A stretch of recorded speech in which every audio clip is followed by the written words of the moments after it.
They used to say that women were our greatest enemies, right? Yes. But that is not always true. That is what they make us believe. They made us believe that we are our own enemies. But when you see a community of women that are serious about life, we pull each other up. I'm sorry to say this, there is a problem I see we have in Northeast in particular. And I feel because we are in the Northeast, we have a lot of NGOs who come and give us free trainings, free skill acquisition. So our people have been programmed to just, it's only free things. Yes, so they take it for granted. They take it for granted and they don't see the value of paying for value, you understand? So initially when you say it is a summit, is it free? Are you going to give us food? So I tried as much as I can to look for people who have what I need and they need what I have. You understand? When you go to places like Lagos, Port Harcourt, and other bigger cities, you see somebody, all they do is just to stitch. There are those that just cut. But we down here, you cut, you sew, you iron, you do everything. So you're exhausted, and at the end of the day, you're not even as productive as you should. You understand?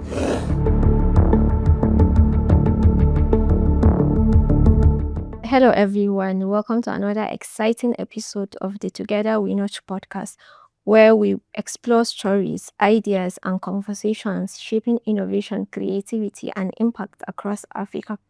I am Zuaira Muhammad Manzo, your host for today.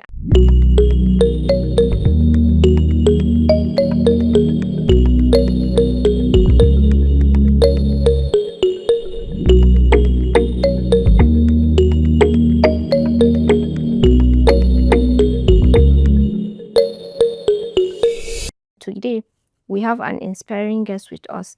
Joining us here is Winifred Choji, an economics graduate from the University of Jos, a certified project manager. She's also the founder of Jos Women Entrepreneurs Network, the convener of the Gombe Business Women Summit and Gomart Tradefair. And she is the creative director of Tweev Kouture Fashion.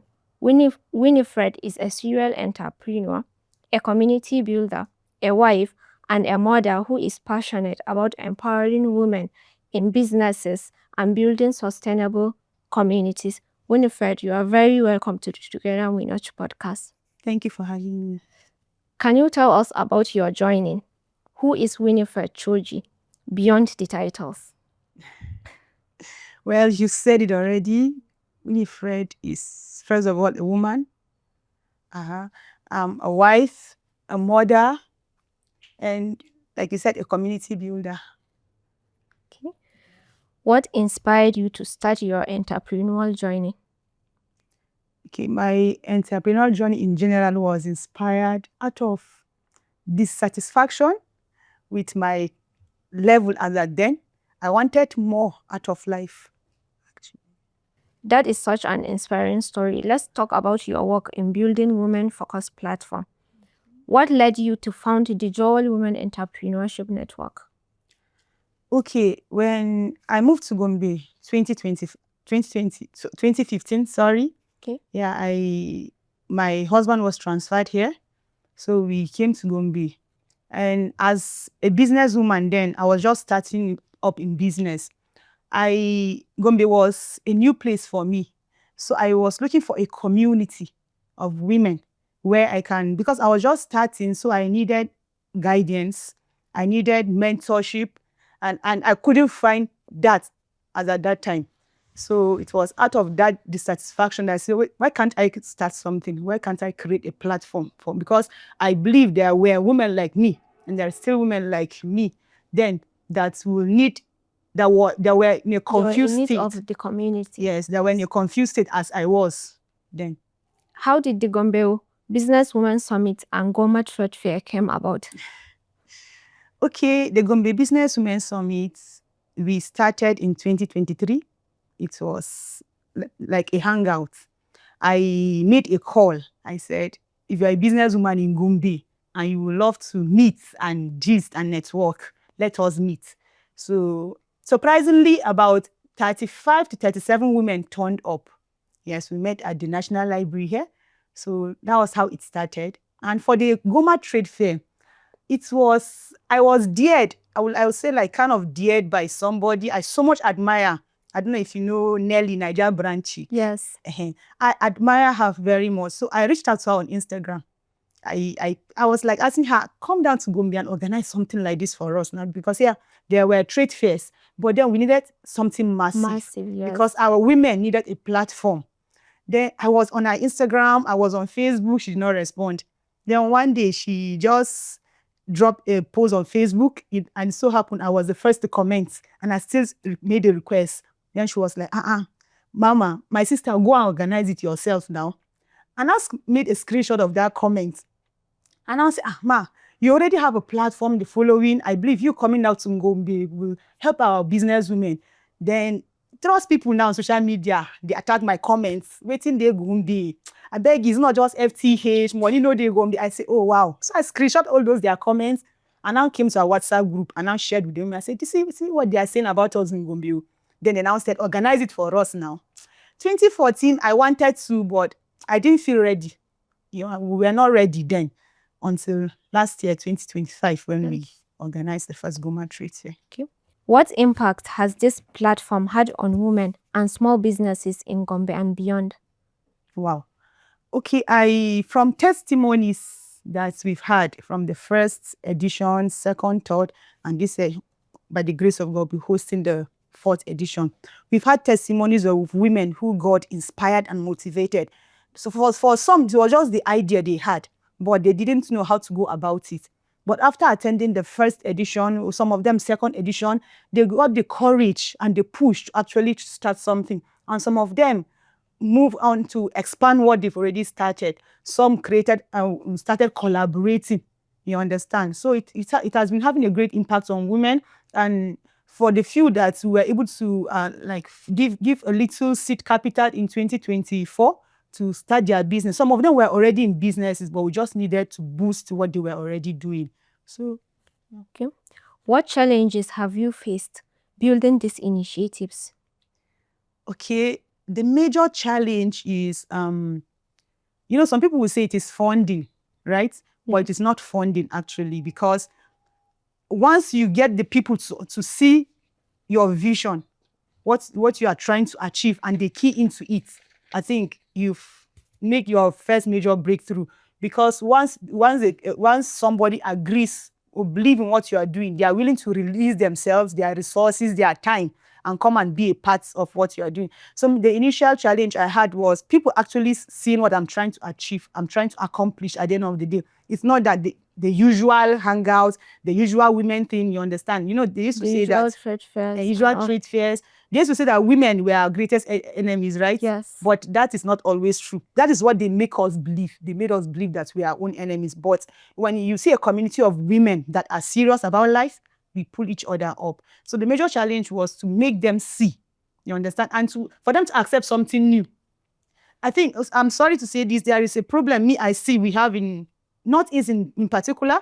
And I feel because we are in the Northeast, we have a lot of NGOs who come and give us free trainings, free skill acquisition. So our people have been programmed to just, it's only free things. Yes, so they take it for granted. They take it for granted, and they don't see the value of paying for value, you understand? So initially, when you say it is a summit, is it free? Are you going to give us food? Why are you asking us to pay? You understand? But gradually, they are picking up. They are understanding the importance of actually paying for something. The thing is, when you look at people that have attended free skills training, free whatever kind of digital skill now that is trending, most of them don't even make use of it. You understand? Most of them are just there. They're not even ready to learn. They're not even ready to learn. Because most of them, free. Because it is free. But once you pay, I can say, I can speak for myself. There are lots of free courses that I started online that I've not finished because it is free. But if I pay for a course, I will make sure I finish it. You understand? I will make sure to implement what I learn. So because one of the challenge also is people don't like paying for value. You understand? But then we are coming up as a people. And how do you overcome these challenges? It's educating them over and over and over again, making them to see that, okay, even the resource persons we are bringing, we need to appreciate them. Maybe financially, you cannot just be telling somebody, thank you all the time. That one takes money. You are renting a space, you understand? You are just trying to help them as you are helping yourself. You understand? So they are beginning to see it. They are beginning to see it. And Okay. Beyond community building, you're also deeply involved in the creative and fashion industry. As the creative director of Tweev Kouture, how do you balance creativity with business strategy? okay, actually, when you talk about business, your major challenge, if you want to actually grow, then you should learn to delegate. You cannot be everywhere. You cannot be the alpha and omega of your business. So I tried as much as I can to look for people who have what I need and they need what I have. You understand? Let me say, okay, you can sew, but at the moment you don't have a sewing machine. Okay, why not come and work with me? And yeah, we collaborate. And so that's how we'll be able to, even with the running of the Jewel Women Entrepreneurs Network, we have some ESCOs, we have volunteers that once in a while we call. So we've been able to create that balance. Okay. What opportunities do you see in Nigerian fashion and creative industry, especially in young women? There are a lot of opportunities in the fashion and creative industry. The reason being that people will always wear clothes. People will always wear clothes. And the fashion industry is beyond sewing. You understand? When you go to places like Lagos, Port Harcourt, and other bigger cities, Gombe is big, but there are bigger cities. You understand? Other bigger cities. You see somebody, all they do is just to stitch. There are those that just cut. But we down here, you cut, you sew, you iron, you do everything. So you're exhausted, and at the end of the day, you're not even as productive as you should. You understand? So until we are gradually picking up where somebody, after finishing your training in fashion school, the next thing should not be opening study a fashion brand. You have to go out intern with somebody. You understand? So while you're interning with another person, that person also has gotten somebody that will help them.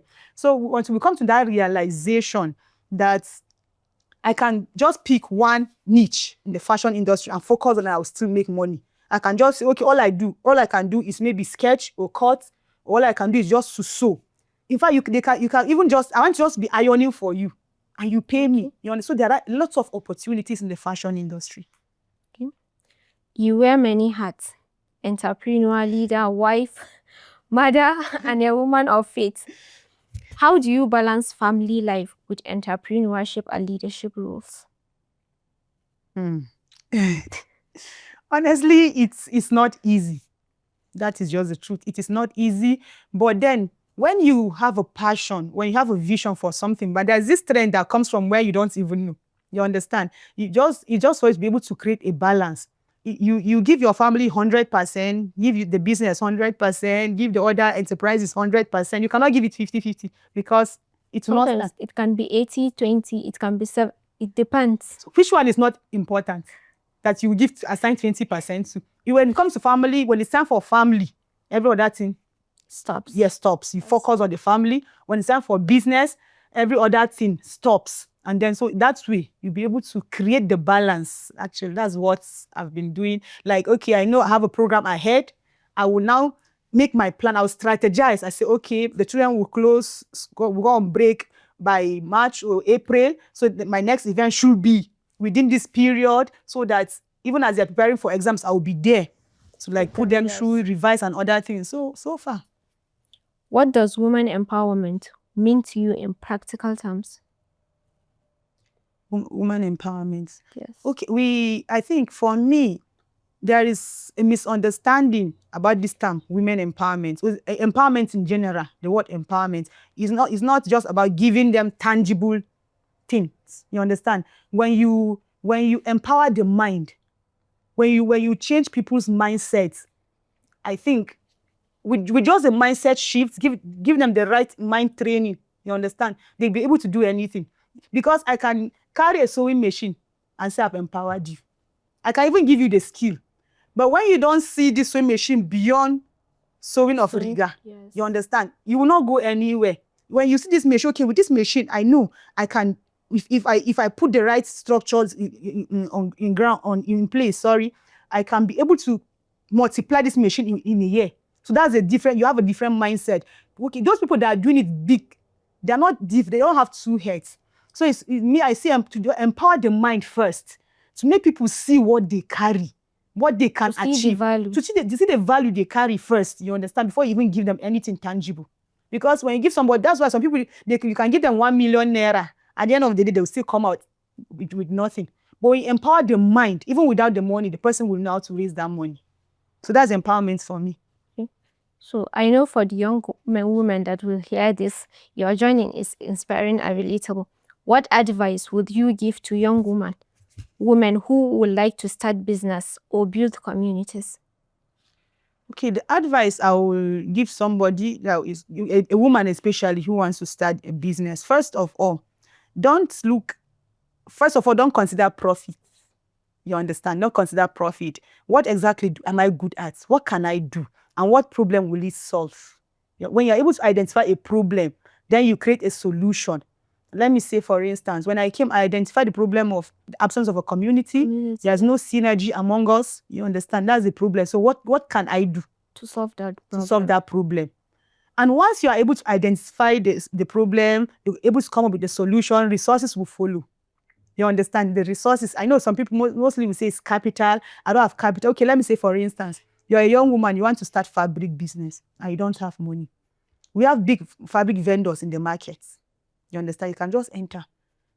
See, I've learned with my journey, I've learned that there is no harm in asking. And don't be afraid of the no's that you will receive. Ask as many people as you can. Maybe the last person will tell you yes. Go to as many shops.